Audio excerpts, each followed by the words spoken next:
Hi, this is Ken coming to you from Paramount Record Shop in Watertown, Wisconsin. Welcome to episode 2 of our new blog called Vinyl Treasures. Today we're going to talk about some records that I've recently added to my collection. And some of these records I found in the wild, some came in store collections. I think you'll find that I tend to buy things from a variety of genres, and today we've got a really interesting mix of records. First record we're going to talk about today is by the Astronauts. We got in a really interesting collection recently of hot rod and surf related records, and I grabbed this one from the collection. I've been a fan of the Astronauts for a while, and this is actually their second record. It's interesting that the Astronauts, even though they're one of the best and probably better known surf bands of the era, these guys were actually from Colorado. So this record is a really interesting mix of instrumentals and vocal tunes. The vocal tunes tend to have harmonies reminiscent of Jan and Dean and the Beach Boys and some of the other bands from that era. This was released in 1964 and came out on RCA Records. So if you like surf music, this is a must. So the next record that I grabbed for my collection came from that same surf related collection.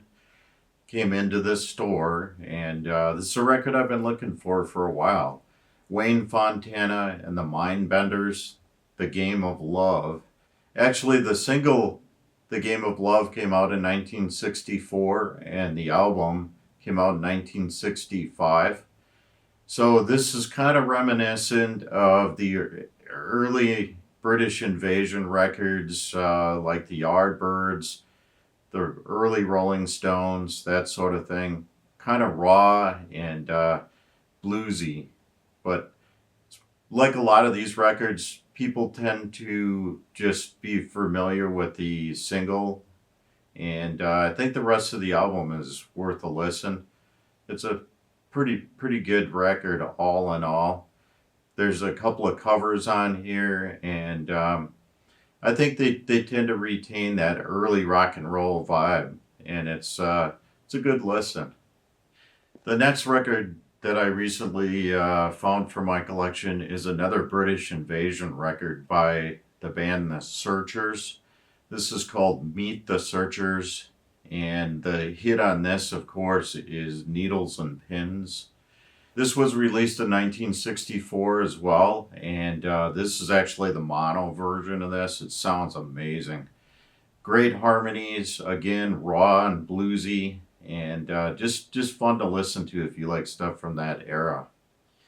The next one that I recently picked up is actually a record I really love, and I've got an original copy of this. This came out on Atco originally, but this is the Speaker's Corner version of Gris-Gris by Dr. John.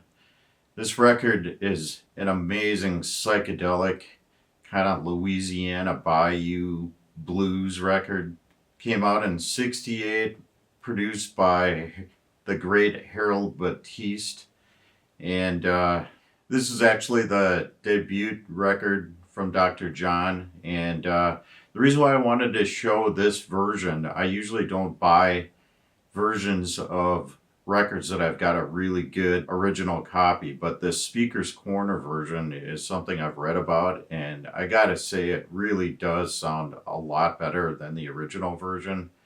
The original Atco stuff was good, but it was a little bit on the gritty side, and the Speaker's Corner edition is just really quiet and just excellent listen.